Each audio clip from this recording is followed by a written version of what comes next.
அஸ்ஸலாமு அலைக்கும் வரஹ்மத்துல்லாஹ். பிஸ்மில்லாஹ் அல்ஹம்துலில்லாஹ் வஸ்ஸலாத்து வஸ்ஸலாமு அலா ரசூலில்லாஹ். அல்லாஹ்வுடைய மாபெரும் கிருபையால் நாம் இந்த ரமதானுடைய மாதத்தை அடைந்திருக்கிறோம். அல்ஹம்துலில்லாஹ், அல்லாஹ்விற்கே எல்லா புகழும்.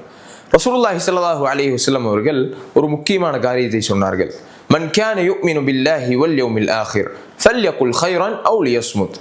யார் அல்லாஹ்வை ஈமான் கொண்டு இந்த மறுமை நாளையும் ஈமான் கொள்கிறாரோ, ஒன்றோ அவர் நல்லதை பேசட்டும் அல்லது அவர் வாய்மூடி மௌனமாக இருக்கட்டும் என்பதாக ரசூலுல்லாஹ் சொன்னார்கள்.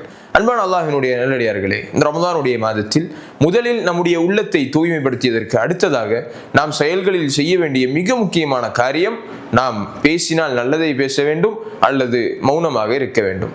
இமாம்கள் இதற்கு ஷரஹ் செய்யும் பொழுது இமாம்கள் சொல்லுகிறார்கள், நாம் ஒன்று நல்லதை பேச வேண்டும் என்பது அல்லாஹ்வை அதிகமாக திக்ர் செய்வதும், இன்னும் குர்ஆனை அதிகமாக ஓதுவதும், பேசினால் நல்ல காரியங்கள், மக்களுக்கு உபயோகப்படக்கூடிய நல்ல காரியங்களை பேசுவதும், ஹராமான பேச்சுக்களை விட்டும் விலகி இருப்பதுமாகும் என்பதாக இமாம்கள் சொன்னார்கள். எனவே அன்பான அல்லாஹ்வினுடைய நல்லடியார்களே, இந்த ஒரு காரியத்திற்கு ரமதானுடைய மாதத்தில் நாம் நம்மை பழக்கப்படுத்திக் கொள்ள வேண்டும். அல்லாஹ் அருள் செய்வானாக.